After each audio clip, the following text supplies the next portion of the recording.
Bem-vindos ao projeto Cineastas 360 Graus, um projeto realizado em parceria entre o Facebook, a Digital Promise e a ONG Recode.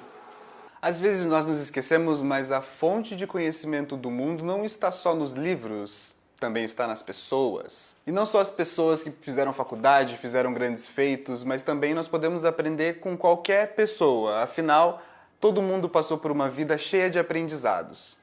O grande desafio é achar uma forma para que essa própria pessoa perceba que ela tem muito a nos ensinar, porque às vezes nem ela acredita que ela tem tanto para compartilhar com as pessoas. E aí a gente chega em um tipo de filme específico que é o documentário biográfico, que busca apresentar a trajetória de uma pessoa. No começo do século XX, as pessoas que eram biografadas eram as consideradas os grandes heróis e heroínas, ou seja, heróis de guerra, políticos e grandes estrelas de Hollywood. Elas tiveram suas grandes histórias contadas para o público, mas o documentário biográfico era considerado um gênero dos mortos. Só se você morria, as pessoas faziam um documentário biográfico sobre você. Porém, isso mudou depois que algumas coisas trágicas aconteceram em Hollywood, como, por exemplo, o suicídio da própria Marilyn Monroe e a morte precoce de James Dean.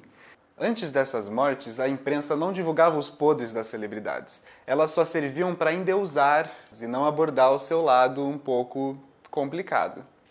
E logo depois que esses jornais representaram pela primeira vez essas mortes trágicas, o público começou a se viciar em receber notícias que mostravam que essas celebridades na verdade eram gente como a gente.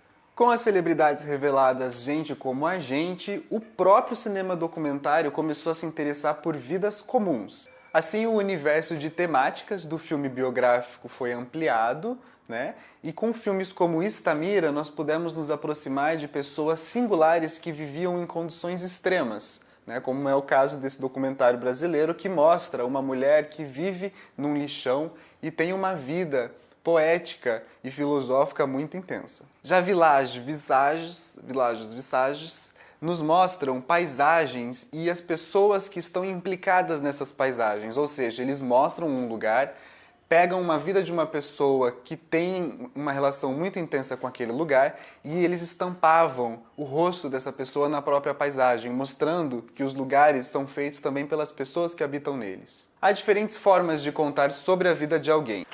O relato da própria pessoa. É quando a pessoa sabe que ela está sendo biografada, como por exemplo é o caso de Evoé, Retrato de um Antropófago, que conta a trajetória de vida do diretor de teatro Zé Celso. Essa forma leva a algumas questões. Será que a pessoa está mentindo sobre ela mesma? Será que em determinado momento ela começa a afirmar algo dentro dela tanto que naquilo não foi verdade, mas para ela foi verdade? Talvez existem vários pontos de vista sobre determinado tema, e um documentário biográfico que parte do próprio biografado nos mostrará apenas a visão daquela pessoa sobre aquilo. 2. Podemos buscar os vestígios materiais deixados pela pessoa. Reportagens de jornais, em revistas, vídeos, fotografias, diários. Isso é a midiografia, o vestígio midiático deixado pela pessoa. Com a internet, esse processo já se intensifica e já surgem os primeiros documentários que utilizam posts de Facebook e de Instagram como vestígios materiais das pessoas. Imagina fazerem um documentário sobre você e usarem aquela foto horrível que você postou no Instagram. É o caso de Nervous, um documentário sobre, eu vou ler aqui, Tyler Oakley. Pra você ter uma ideia, nesse documentário utilizam os primeiros vídeos que ele fez no YouTube quando ele ainda nem era famoso. 3. Buscar relatos de pessoas que conheceram a pessoa biografada. Aqui buscaremos relatos sobre o que as pessoas viveram e conheceram sobre essa pessoa. Geralmente, esse material é utilizado com outros tipos de materiais, e é o caso do documentário M, que apresenta relatos de pessoas que conheceram a cantora Amy Winehouse, mas também mostram vídeos sobre a vida dela, principalmente making-offs de shows e de gravações. Ou seja, aqui eles pegam um material de arquivo, mas eles usam as entrevistas para dar um sentido para esse material de arquivo.